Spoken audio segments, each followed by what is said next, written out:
Assalamualaikum warahmatullahi wabarakatuh. Halo semuanya, perkenalkan nama saya Rizkia Kusumawardani dengan NIM 2500012 dari Program Studi Pendidikan Sejarah Mahasiswa Universitas Pendidikan Indonesia. Kebayang nggak? Cina yang sekarang super maju itu dulunya negara agraris yang ekonominya kacau. Di era Mao Zedong, kebijakan lompatan jauh ke depan malah bikin krisis ekonomi dan industri Cina tertinggal jauh dari barat. Disinilah peran Deng Xiaoping muncul, tokoh yang mengubah arah sejarah ekonomi Cina menuju era kemajuan yang baru. Deng Xiaoping lahir pada tanggal 22 Agustus 1904 di Provinsi Sichuan, Tiongkok. Ia menyelesaikan pendidikan dasarnya di sekolah Shaoxing dan lulus pada tahun 1919.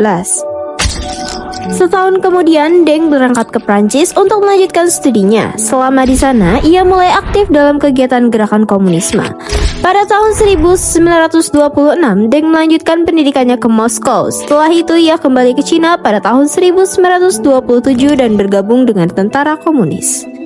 Namun, konflik antara kelompok komunis dan nasionalis memicu perang saudara di Cina. Situasi ini memaksanya untuk melarikan diri dan berpindah tempat. Tidak lama kemudian, Deng bekerja di bawah kepemimpinan Mao Zedong sebagai Direktur Departemen Propaganda.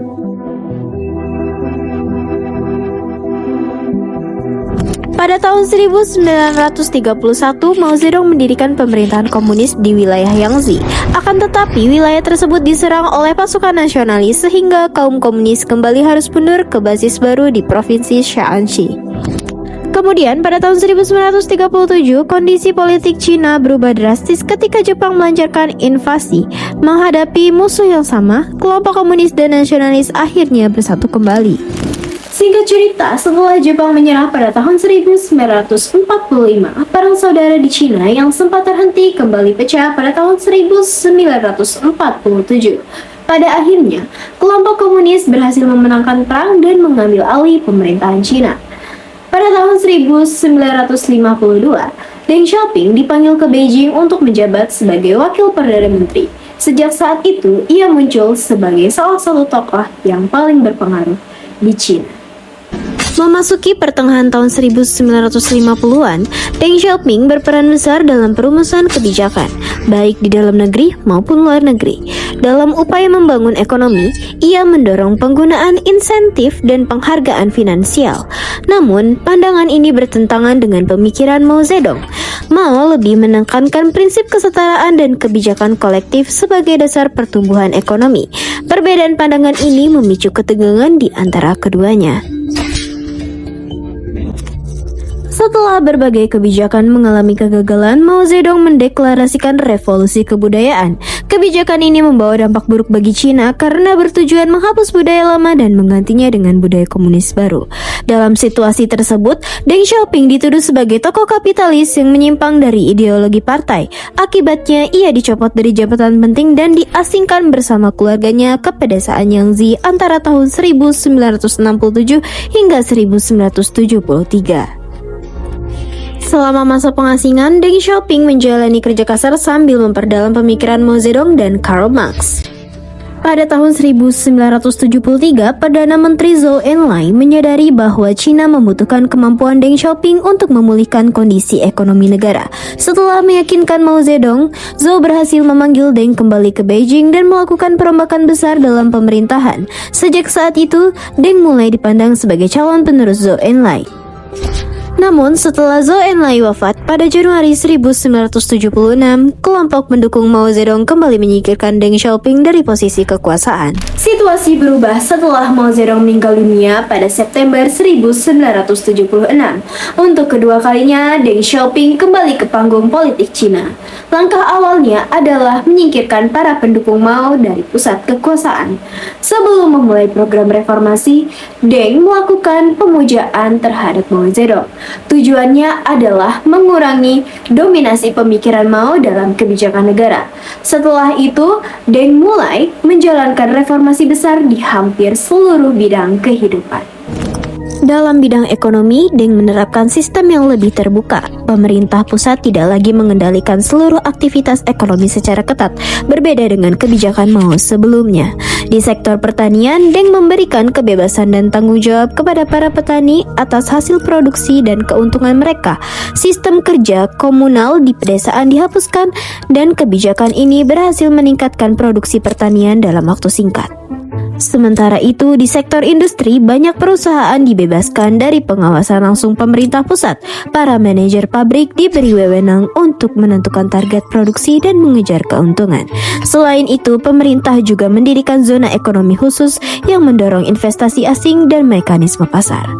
Dalam bidang sosial, Deng Xiaoping memperkenalkan kebijakan keluarga berencana untuk menekan laju pertumbuhan penduduk Cina yang sangat cepat. Sementara itu, dalam hubungan internasional, ia memperbaiki hubungan Cina dengan Amerika Serikat. Hubungan dengan Uni Soviet yang sebelumnya memburuk juga mulai pulih secara perlahan. Deng Xiaoping tidak terlalu peduli jika reformasinya dianggap menyimpang dari ajaran Mao Zedong. Ia menyebut sistem yang ia bangun sebagai sosialisme dengan karakteristik Cina. Untuk menjelaskan pandangannya, Deng sering mengutip perumpamaan tentang dua kucing. Tidak masalah kucing itu hitam atau putih selama ia bisa menangkap tikus. Maksudnya, bagi Deng yang terpenting adalah hasil nyata dan kemajuan negara, bukan label ideologi yang digunakan. Meski ia tetap menegaskan bahwa Cina harus menjadi negara sosialis dengan kendali pusat, reformasinya secara jelas meningkatkan kualitas hidup masyarakat. Namun di sisi lain, reformasi ini juga memicu ketimpangan sosial ketika Hu Yaobang, mantan sekretaris jenderal Partai Komunis yang dikenal mendukung demokrasi, meninggal dunia pada tahun 1989. Masyarakat berbondong-bondong berkumpul di lapangan Tiananmen untuk berduka. Para mahasiswa melihat momen ini sebagai kesempatan untuk menyuarakan protes terhadap Partai Komunis Cina dan menuntut reformasi politik serta demokrasi. Situasi semakin memanas saat pemimpin Uni Soviet Mikhail Gorbachev berkunjung ke Beijing. Kehadiran media internasional mendorong mahasiswa menggelar demonstrasi besar-besaran di lapangan Tiananmen. Di dalam tubuh Partai Komunis sendiri muncul perbedaan pendapat. Satu kelompok ingin bernegosiasi dan memberi konsesi kepada demonstran, sementara kelompok lain mendorong penggunaan kekuatan militer. Deng Xiaoping sempat ragu, tetapi akhirnya mendukung langkah militer. Pada bulan Juli 1989, pasukan militer dikerahkan ke lapangan Tiananmen dan menindak demonstrasi dengan kekerasan. Jumlah korban jiwa hingga kini tidak pernah diumumkan secara pasti. Peristiwa ini menjadi salah satu topik paling sensitif dan disensor ketat di Cina. Akibat insiden Tiananmen, Deng Xiaoping menuai kecaman keras dari dunia internasional. Meski begitu, kritik tersebut tidak menggoyahkan kesetiaannya pada Partai Komunis Cina. Ia terus melakukan kompromi politik, memperlambat reformasi, atau mengubah prioritas demi meredam tekanan. Untuk menjaga kelangsungan kebijakannya, Deng menempatkan tokoh-tokoh yang sejalan dengan visinya di posisi penting. Pada November 1989, Deng Xiaoping mengundurkan diri dari jabatan terakhirnya sebagai Ketua Komisi Militer Pusat. Meski telah pensiun, ia tetap memegang pengaruh besar dalam arah kebijakan Cina. Seiring memburuknya kondisi kesehatan, perannya dalam pengambilan keputusan pun semakin berkurang. Penampilan publik terakhir Deng terjadi saat perayaan Tahun Baru Imlek pada awal 1994. Pada Februari 1997, Deng Xiaoping wafat pada usia 92 tahun akibat komplikasi penyakit Parkinson dan infeksi paru-paru. Selama kepemimpinannya, Deng Xiaoping membawa Cina menuju pertumbuhan ekonomi yang pesat. Kebijakannya mendorong peningkatan standar hidup, memperluas ruang ekspresi budaya, serta memperbaiki hubungan Cina dengan dunia internasional. Namun, pada akhirnya, Deng tetap meninggalkan Cina sebagai negara dengan sistem satu partai di bawah Partai Komunis Cina. Mungkin sekian beberapa penjelasan dari saya mengenai era reformasi Deng Xiaoping. Mohon maaf apabila ada salah kata. Wassalamualaikum warahmatullahi wabarakatuh.